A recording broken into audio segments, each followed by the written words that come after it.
The president of the Turkish Republic of Northern Cyprus is expected to attend the UN General Assembly this month, a major moment as the TRNC marks its 50th anniversary. In April, President Ersin Tatar held a meeting with UN Secretary-General Antonio Guterres, highlighting their push for increased recognition and dialogue.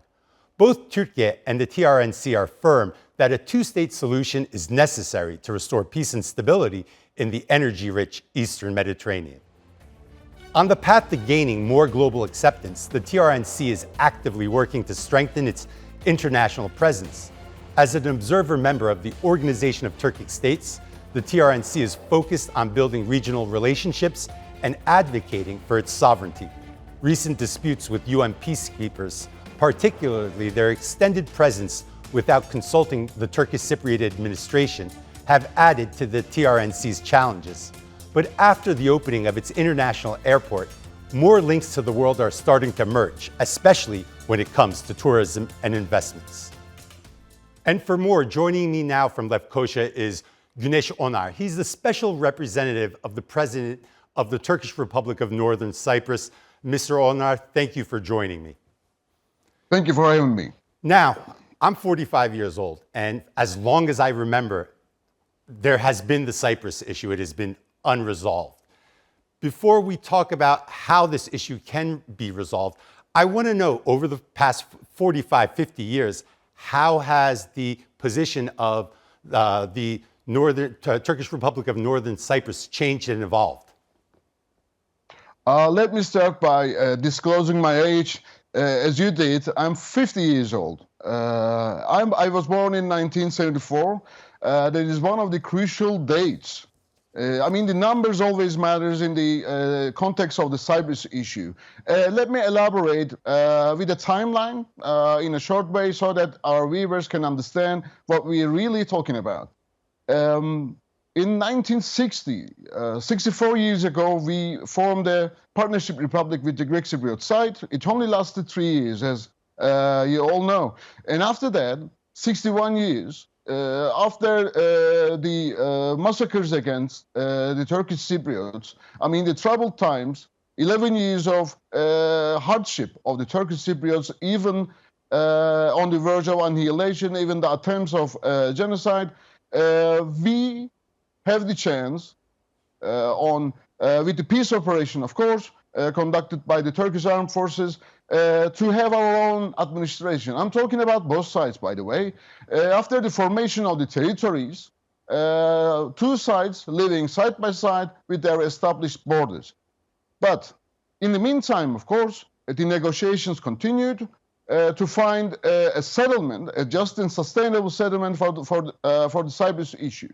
Because the partnership only lasted 3 years, and then after that, there's no joint nothing. And we started negotiations in the 1968, 56 years ago. I'm mentioning and underlining those numbers because they matter. And we conducted negotiations, endless negotiations, fruitful. Sometimes we deem as them fruitful negotiations, but no results and always failure.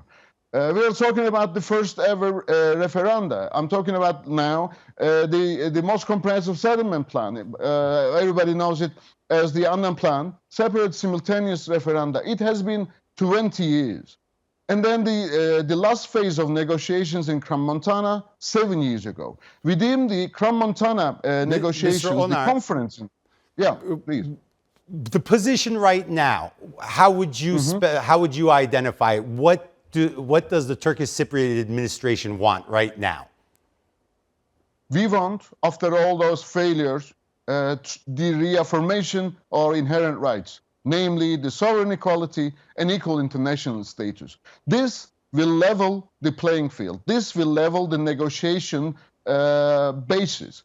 Without that, we cannot even start negotiations, new and formal negotiations. Why? Because as the Turkish Cypriot side, we will not invest yet another failure. You said you want equal recognition. Does that mean two-state solution now is on the table? We are talking about the sovereign equality and equal international status. Let me be perfectly clear, crystal clear for you. After 74, we are talking about maybe different status, but two states on the island. Two different administrations and two states in a modus vivendi, in a way of life arrangement, living and governing themselves side by side. Now, if we want something, if we want a result-oriented something, the sovereign equality and equal international status of the Turkish Cypriot people must be reaffirmed. That's what we are saying. So I think it's comfortable to say that the two-state solution is now the main objective of Turkish Cypriots. Does that mean that any reunification talks are completely off the table, or is there still an opening for reunification also? We are not calling it reunification. Why? Because whatever we are going to find, let me be clear again, it's not going to be the reinstatement of the Republic of Cyprus, the defunct Partnership Republic of Cyprus. We are talking about a settlement for a conflict, let's say, which was on the agenda of the Security Council for 60 years. We are we are still committed to a negotiated settlement, and on this basis, after the reaffirmation of our sovereign equality and equal international status, we are telling and also giving this message to Greek Cypriots and the Secretary-General himself that we will be ready to start negotiating. You've been special representative now for about a year, if I'm correct. And in the past, we've seen the Cross-Montana process, the Annan Plan, many initiatives that have failed. Are you still confident in the United Nations as a platform to be able to provide a solution for Turkish Cypriots? The United Nations has the role to host those negotiations. We are not talking about any arbitration. It's not Annan Plan anymore. I mean, this type of modalities, because it's on the agenda of the Security Council, and it is one of the main duties of the Secretary-General to host these talks in order to solve the international conflicts. You mentioned the failed attempts. Yes, we are saying we are not blaming the United Nations or we are not blaming the others. We believe we are in a position, in a comfortable position, advantageous position. Why? Because now we know what is not working. This is the most important element in these negotiations. The federation model is exhausted. Federation model is failed time and again. So now we have an advantage. At least after all those years, we know what is not working. That's why Mr. President put forward a new vision to solve the Cyprus problem, the Cyprus issue once and for all. That is the leveling the playing field. That is the reaffirmation of the sovereign equality and equal international status, so that we can sit around a table, discuss, and find just and sustainable settlement for our issue. Yeah, I've been following the Cyprus issue closely for 2 decades now, I could say, and one of the main, probably one of the most difficult developments that really gridlocked the process, I would say, would be EU membership given to the Greek Cypriots without solving this issue. Do you feel that there's any incentives the international community could give to bring both sides back equally to the table? You mentioned one of the most important elements. I give you that. It is very important. Why? It is we treat the membership, the unilateral and unjust membership of the Greek Cypriot side as a full member of the European Union as the third coup d'etat. Why? Because the settlement efforts, now they are deeming the whole island as in the EU, and our side, the EU acquis communautaire is suspended. This is the illusion that is created, especially on part of the European Union, because you cannot differentiate the Greek Cypriot side from the EU. They are acting as one body. And without the reaffirmation of the inherent rights of the Turkish Cypriots, the Turkish Cypriot people, you cannot level anything. And we will never accept anything to blend into their system. That's why it is the third coup d'etat. But we believe in the spirit of cooperation.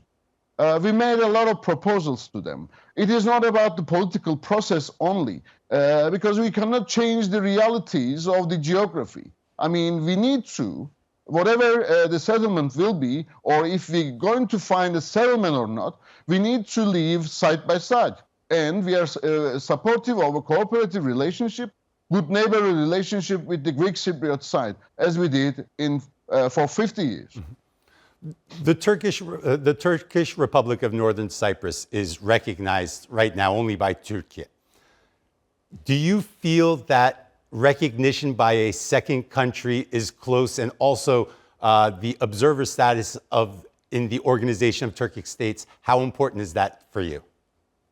It is very important, I must say. It's a landmark development. Why? Our people, with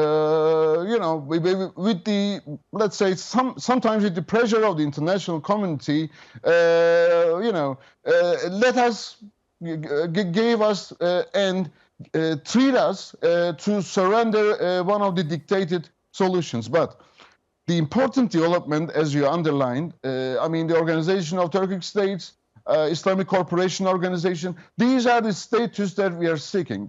Especially the Organization of Turkic States is, we became the observer member with our full name, the name specified in our constitution. This is very important, and we were in Susha, Azerbaijan.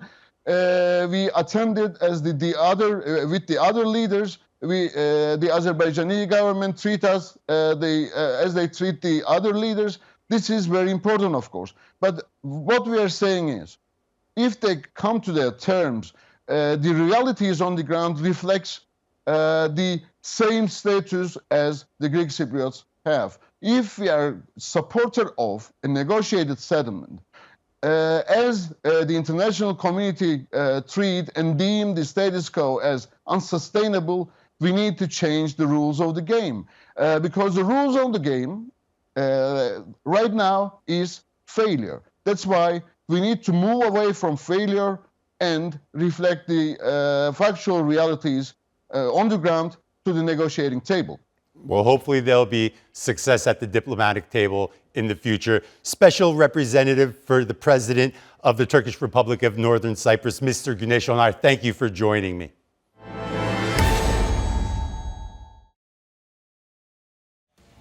And that's all for this edition of Straight Talk with me, Yusuf Aram. If you got any comments, please share them with us on X at Straight Talk TRT. Also, don't forget to subscribe to our YouTube channel. Until next time, take care and goodbye.